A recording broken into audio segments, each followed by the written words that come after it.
જય માતાજી બધાને। આજે આપણે એકદમ ટેસ્ટી એવી કલરફુલ એવી સેવ બનાવીશું અને એ છે પાલક ફુદીના સેવ। આ સેવનો ટેસ્ટ પાણીપુરી ખાતા હોય ને એવો લાગશે અને એકદમ ટેસ્ટી બનશે, ક્રિસ્પી બનશે અને બિલકુલ તેલ નહીં ભરાય એવી ટિપ્સ સાથે આજે આપણે બનાવીશું। એને બનાવવા માટેની રીત જોઈ લઈએ તો અહીંયા 1 કપથી 1.5 કપ જેટલી પાલક લીધી છે અને એનાથી અડધું માપ લઈશું આપણે ફુદીનાનું। જો તમને ફુદીનો વધારે ભાવતો હોય તો તમે થોડો વધારે પણ લઈ શકો છો। તો એને આપણે મિક્સરમાં ક્રશ કરી લેવાનું છે।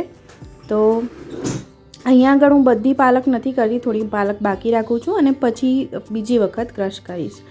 તો અહીંયા આગળ મેં મોડા મરચાં લીધા છે, તો 2 લીલા મરચાં લઈ લઈશું અને એને પણ આપણે એની સાથે જ ક્રશ કરી લેવાના છે।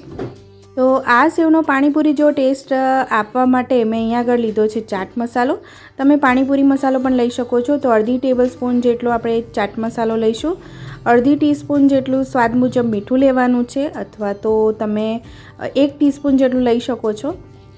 5 થી 6 કળી લસણ લઈશું, તો એનાથી આપણો સેવનો ટેસ્ટ ખૂબ જ સારો આવતો હોય છે અને એને આપણે ક્રશ કરી લેવાનું છે અને ચાળણીમાં આપણે આ રીતે એને ગાળી લઈશું, જેથી એના જે પણ ચંક્સ હોય મોટા મોટા એ સેવ પાડતી વખતે વચ્ચે ન આવે।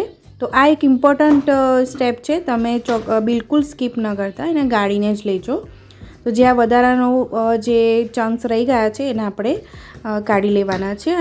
લોટ બાંધવાની ઝંઝટ વગર આજે નવી રીતથી જ આપણે આજે સેવ પાડવાની છે।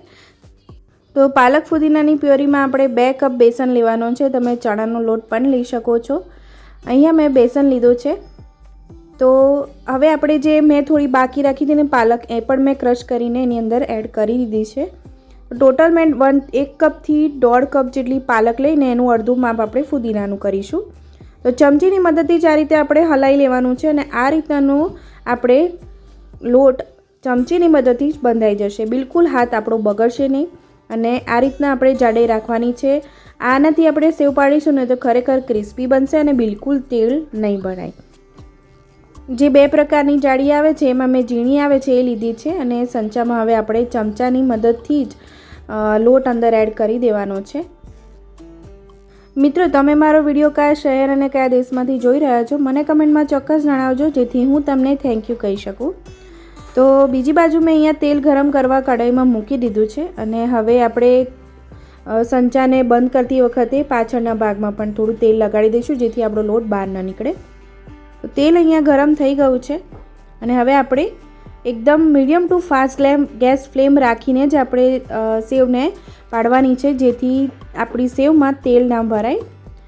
હવે આપણે જ્યારે સેવના બબલ્સ ઓછા થઈ જાય ને એટલે મીડિયમ ગેસ ફ્લેમ કરી દેવાની છે, જેથી આપણી સેવ ઢીલી ન રહે, તેલ ન ભરાય અને ક્રિસ્પી રહે।